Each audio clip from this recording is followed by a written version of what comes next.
Prime Minister is now inside the mandir. Let's quickly listen in. I'm coming straight back to you. Ramendra, साफ तौर पर आज का दिन, आज का क्षण बहुत बड़ा है। ऐसे में साफ तौर पर तस्वीरें तो हम अपने दर्शकों के साथ साझा कर ही रहे हैं। लोगों की क्या प्रतिक्रियाएं निकलकर सामने आ रही हैं, कितना बड़ा बदलाव अयोध्या वासियों के लिए, अयोध्या के लिए, उनके जीवन में आया है। देखिए गौरव, किसी ने सोचा नहीं था कि अयोध्या इस तरह बदलेगी। अयोध्या को तो राजनीति ने छूना बंद कर दिया था। कुछ ऐसे नेता थे। Minister there doing the puja. He is there. He is on your screens, ladies and gentlemen.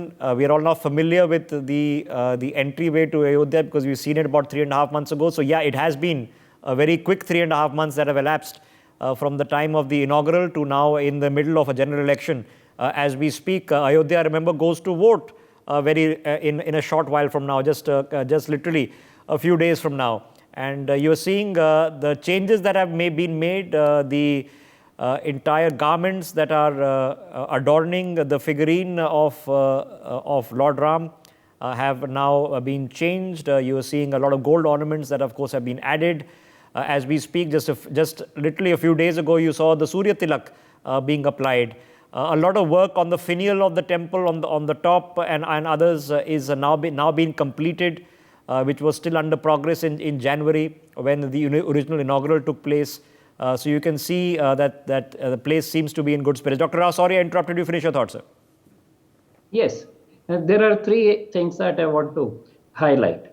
One, that we as surgeons, when we operate, we don't find any difference between people of different races, religions, etc. So there is a unity of all human beings as far as anatomy, physiology, and all those things are concerned. So it is high time we got out of these clutches of politicians and others who learn to divide and rule. We need to be very realize that we are all one and the same. And hence, if we keep fighting with each other, we'll get nowhere.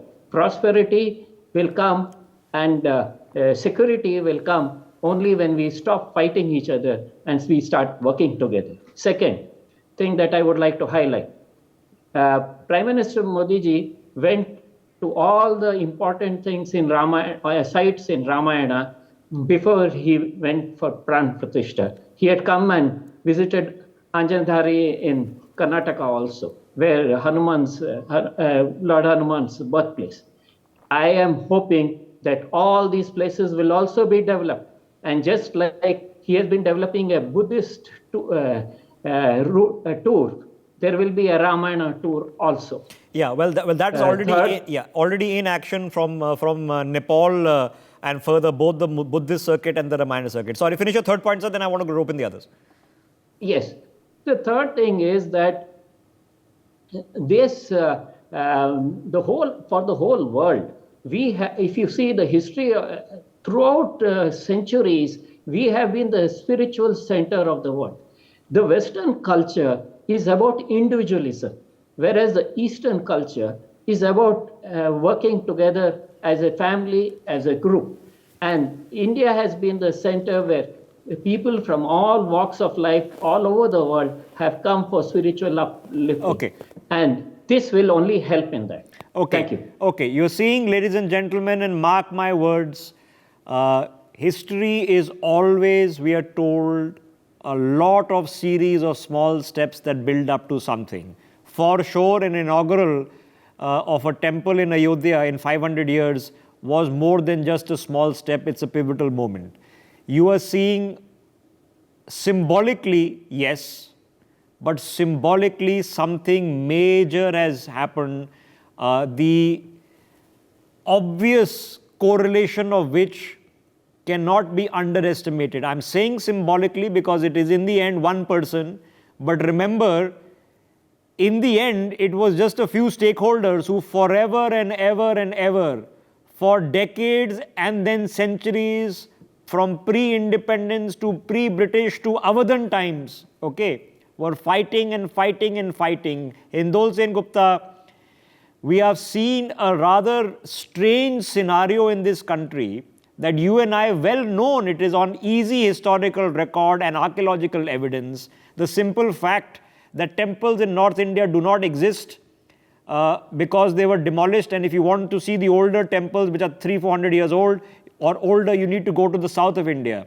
We know this happened, but yet there are still people out there who say, no, these temples didn't exist. They didn't exist in Ayodhya. They didn't exist in Banaras. They didn't exist in Mathura. And this is something that we need to fight in court over forever and ever. What are we just witnessing here when one of those litigants says, good, this is happening. I'm all in favor. Let's move on. So in my humble opinion, we need another 10 to 20 years of this kind of thing before we finally settle these terrible questions once and for all. So much poison has been poured into our body polity, so much vested interest, so much sinister design, so many efforts to divide India, so many efforts to balkanize India, so much has gone in for decades in India that it takes time to take that poison out of the system. I think today marks a brilliant, miraculous day when one more great hit has gone from society towards bringing down those, poison pillars, so to speak. This sort of coming together of people should happen ground up. It cannot only happen top down. And I think we need to work much more. Rishabh, you and I live not far away from Kurukshetra, right? I mean, tell me, if any other country around the world had Kurukshetra, that place would have been designed for millions of people to come, understand this great war happened there, the philosophical underpinnings of that war, the Bhagavad Gita. What have we done with Kurukshetra? Nothing. Now the Rakhigari diggings digs are telling us that our civilization is perhaps much older than we have actually imagined. So we have lived in a haze, Rishabh. We are actually like the Truman Show.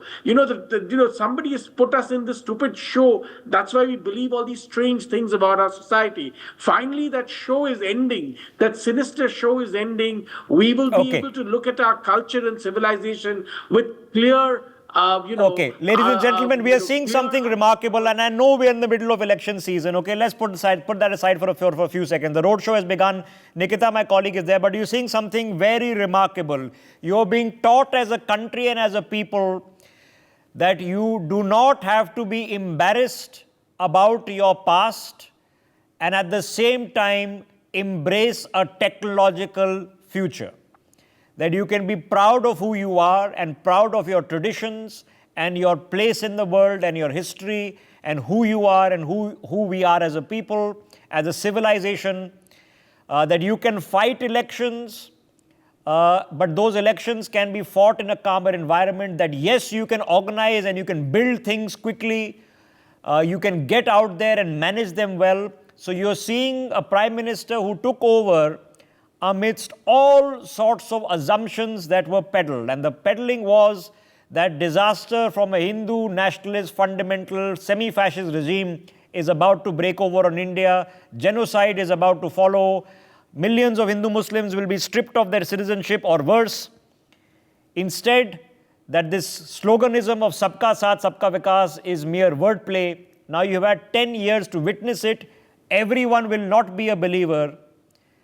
But you are seeing something remarkable on your screens. To the right, you are seeing an individual standing who was just a few years ago only known, in fact mocked, for simply being a saffron robe wearer from a mutt, who happened to have become an MP on his Hindu identity, who we are now discussing for his administrative governance, law and order skills. Imagine just supervising a project of this scale and having it built in time so that the inaugural could happen. Was the inaugural timed politically? Maybe, yeah, okay, so, right? Probably. But somebody had to get the job done. And that man got the job done, just like he's building the roads and the airports and the tech industries that are being built in UP. So you're seeing something remarkable. It would have been inconceivable for a Yogi Adityanath to have an identity other than the fact that he's a Hindu priest. It would have been inconceivable 10 years ago to think that this temple would have gotten built. It would have been even further inconceivable that it would have gotten built in a calm environment, that there would have been no rioting, no issues, no communal tensions whatsoever in a country that has seen communal tensions in the past at the drop of every political hat. It would have been inconceivable had you asked me 10 months ago that the primary litigant whose designation, his job profile is Babari litigant, would be meeting an Indian Prime Minister from the Bharatiya Janata Party and saying, I'm happy to be part of your family. Inconceivable things. They would have been laughed at, scoffed at, just like a lot of people very recently were scoffing at how many people would actually visit Ayodhya. World record, highest visits ever to any place in the world are taking place daily. So I know we're in the middle of elections, and yes, the PM's job right now is to campaign for the seat of Ayodhya, which is what he's primarily there for. And of course, hoping that this trickles down to his campaign in Varanasi, where he seeks to be a member of parliament in return, and hoping that he returns as Prime Minister with votes. So yes, that's part of the job also. But let's not miss the moment. And let me get Pawan Sinha back into this moment. Pawan Sinha ji, there are lots of moments that we are seeing, many of which, let's be honest, that we didn't think will be coming in our lifetimes. See, the most important thing, as Ambassador Mukherjee also talked about, I was also there on 22nd of January, and I saw that many Muslims were there and they were greeting each other. They were happy because their leaders were not there. So actually people are really happy and people were celebrating it. And they were favoring this kind of religious development of India. But actually the problem is that all their rahnumas, they are creating the issues. They are not letting them visit. As you know, that against one of the major ulema, there was the fatwa. So after this function, because he was very much there. So, but despite all these odds, I would like to say that in Ayodhya there is in fact no problem.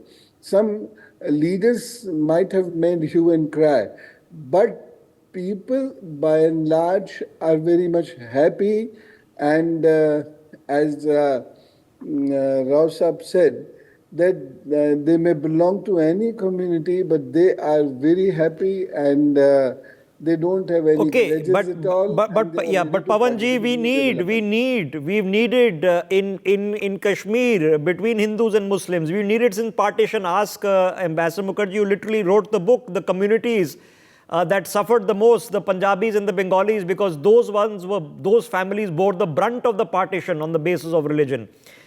We needed truth and reconciliation in this country, not the perpetuation of exactly the same. It has been 80 years. We are into the third generation. We are into the first Prime Minister born in independent India. Decades have elapsed, and we have been missing the truth and reconciliation. Every fear in the book has been thrown in our face, including in the scope of this election cycle. I know election cycles are not the best place for larger thoughts on truth and reconciliation. Yes, there are polarizing times, and yes, the BJP will say certain things that suits them. So will Narendra Modi as campaigner. But let us not step away from the history of what is happening. Let me quickly rope in Sumit Peer. Sumit Peer, who would have thought yesterday that the Babari litigant would be putting a poster in front of his house saying he is Modi ka parivar? What do you make of what is going on? Shabji, thanks for having me on your show. In fact, if you're a sensible Muslim and if you're a patriotic Indian, you will realize one thing. Babur and Aurangzeb and such characters were invaders. They come and they did what they were best at. They were illiterates. They didn't know what they were doing. They did what was right in their way. But today, it is your choice. Do you want to carry that legacy and thought process ahead? But if the rule of the law has settled it, India has moved on. When there is sabka saath, sabka vikas, sabka prayas, when there is no discrimination in India, you have no right to do this discrimination. I am seeing this as a welcome change. I think after looking at this, it should go to all the Muslim community in the India and all the Muslim community in the world over. Look, the time has come when there's a tipping point. The time has come when you change. The time has come when you understand these things are not going to hold. Whatever mistake was done 500 years back, when it has been undone by the complete process of law. All right. Okay. Sumit, quickly, I want to follow up because you know what's going to happen immediately afterwards. Immediately afterward, we will told by certain quarters that this man has been coerced. Worse, maybe he's been threatened, maybe he's been bribed. There'll be fatwas issued against him potentially, and many people will say that this is all a sham. It's all for elections. All these things can happen, probably will happen. Do you think now reasonable people watching this will believe it? Rishabhji, all the reasonable people watching this will believe it because, you see, when he was fighting for the Muslim side, he was the same Ansari. Now, when he had changed a man, he's the same Ansari. People change, times are different because today the law of the land has settled it. There is nothing to contemplate now. Having that animosity in your heart and mind and living with it and dying with it is not going to help. The name of the day game is that the message of the day is we have to move on. And that is what Ansari is doing. People might say, okay, he wants to get a BJP ticket, he wants to be MLA, MLC, whatever the reason is. Okay. But the fact remains, Ansari has changed. That is the message which is loud and clear because the honorable courts have settled it, sir. Where do you go? Where more do you go? The Supreme Court has done it. There's no... Why do you have that grudge in your heart now? There's no point. He could have said today that I can't wait for the Muslim quotas to come up next month in a future Congress government, but he's chosen to say the other thing. Now, I don't want to make a mountain out of what is symbolism, because it is symbolism, but let us not cut ourselves that having a temple or a masjid is also symbolism. There is symbolism towards faith. And yes, this is an election rally. This is not simply the Prime Minister of the country visiting Ayodhya. That he did in January 22nd. This is candidate Narendra Modi campaigning for his local candidate in Ayodhya. But at the same time, there is more than just symbolism taking place. Something very, very dramatic is taking place. Let me rope in Roy. Says, Dr. Rao, what do you make of this? Will there be people out there who will be saying, listen, hang on. Okay, this man is a traitor to the faith. How dare he put Modi ka parivar in front of his house? Or will there be people saying, you know what? Even I am sick of all the nonsense of the past. Let's move on, guys. I think there will be people of both sides. There will be people who will have changed their attitude, who have realized what is good for them, and who would say he is doing the best thing, and that we would also like to change. At the same time, you will have people who will say that he is a traitor.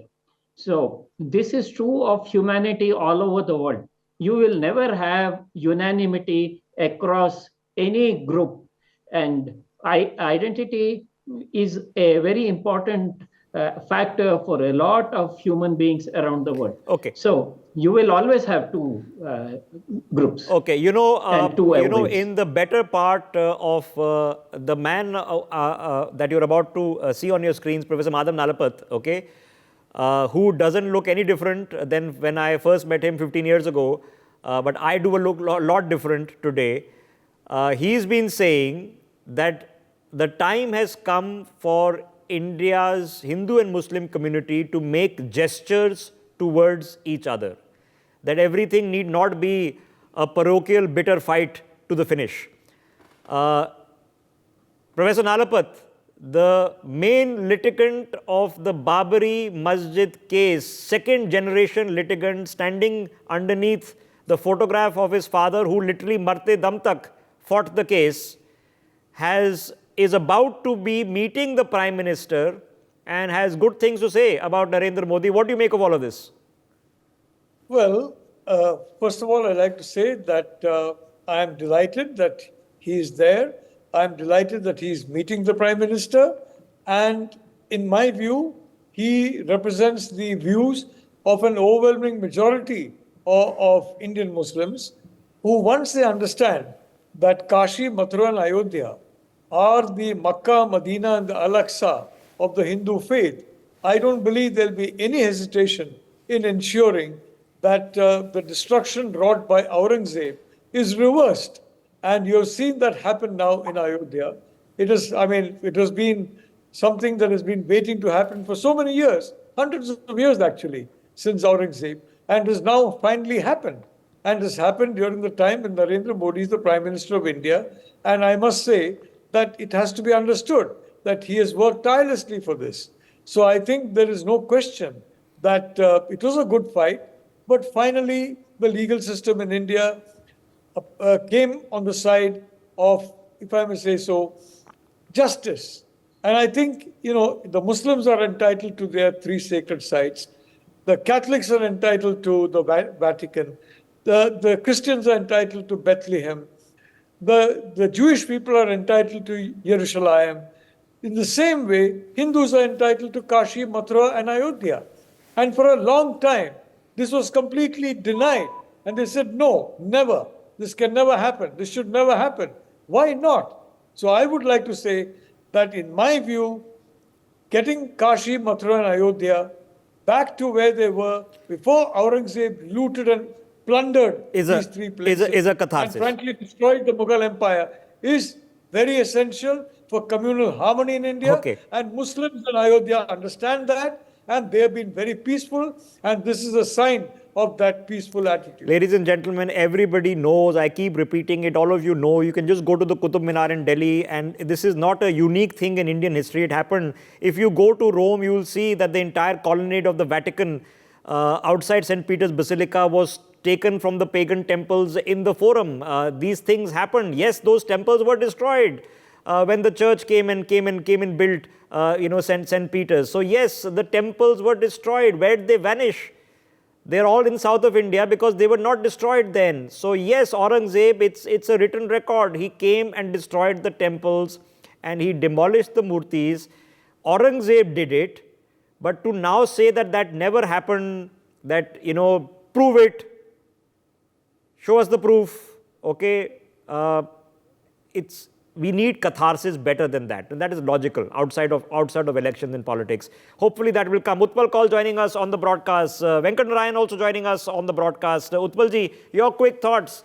Of course, there is a political roadshow going on, and that's what it is, a grand one, the grandest yet that the Prime Minister has done, fittingly, of course, in Ayodhya. But you've just seen Iqbal Ansari. I won't say he's joined the BJP for sure. That's not what he's claiming. But the Babari litigant says, I'm part of Modi's parivar. What do you make of this?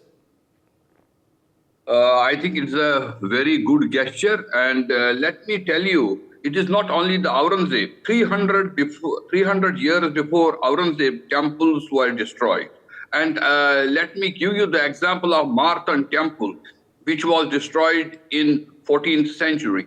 So nearly 500 million temples from Afghanistan to Pakistan to north of India, central of India were destroyed. But let me tell you that with the passage of time, I think Muslim leadership and social activists realized that there is no alternative.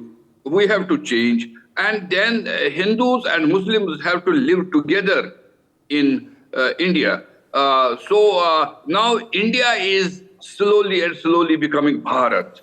And all those who live in India, like in Indonesia, whether Hindus, Muslims, Christians, Buddhists, they will have to say Jai Shri Ram one day.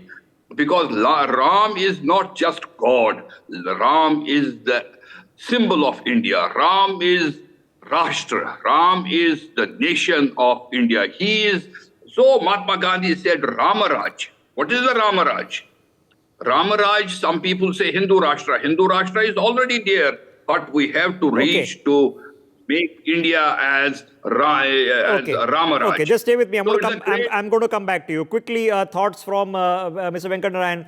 Venkat Narayan ji, what do you make of this? I mean, your entire career as a journalist pretty much, sir, 1986 onwards, literally, since they formulated the Babari Action Committee, Zafar Yab Jalani, Iqbal Ansari, the main litigants, year after year, Ayodhya going on. What do you make of Iqbal Ansari right now?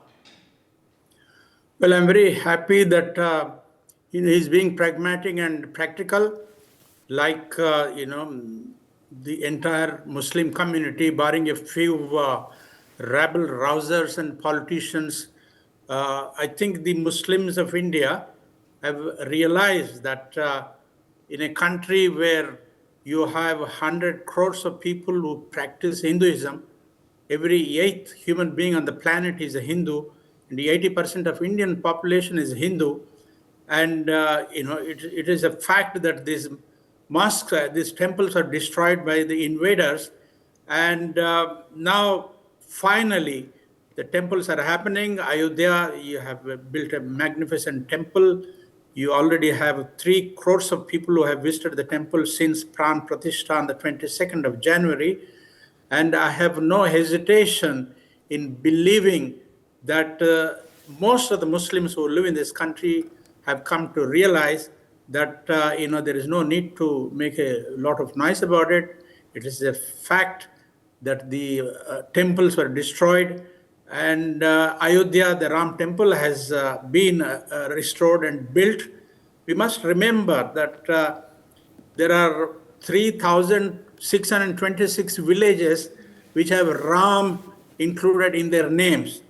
And there are 57,43,068 people who have Ram in their names. So,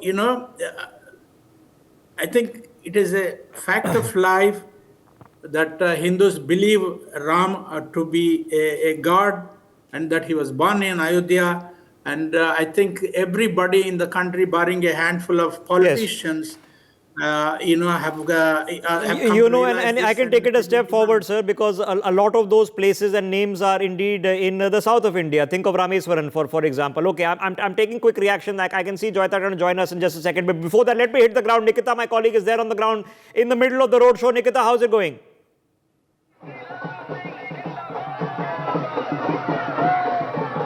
I don't know if she can hear us because it is deafeningly loud there. But you can see on the left side of your screen the camera frame. Nikita, over to you. What's happening?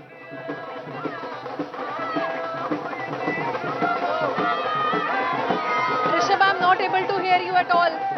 I'm not making a pointed question. Go ahead, show us around.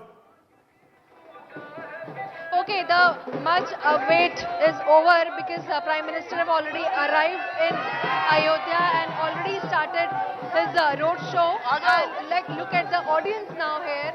We'll see the clear picture. Everyone is dancing out here. And when Prime Minister arrived along with the Chief Minister Yogi Adityanath, everyone was showering flowers on him and people were actually dancing. Now you can have a look towards the people who are celebrating this whole event. कैसा लग रहा है? कहाँ से? कहाँ से? पंजाब से। कहाँ से हैं आप लोग? दिल्ली से। हम देख रहे हैं लगातार आप लोग डांस कर रहे हैं, ऐसा क्या हो गया? हम बहुत खुश हैं, मोदी जी आज यहाँ पर आए हैं और हम राम मंदिर देखने आए हैं। रामलला के दर्शन करने से ज्यादा खुशी हो रही है या प्रधानमंत्री को देखने की ज्यादा खुशी है? दोनों चीज की बराबर खुशी है हमें, दोनों चीज। आप दिल्ली से आए हैं, देख लिया प्रधानमंत्री को? क्या कह रहे हैं? देख लिया उनको? हाँ, प्रधानमंत्री ने हमें वेव भी किया था।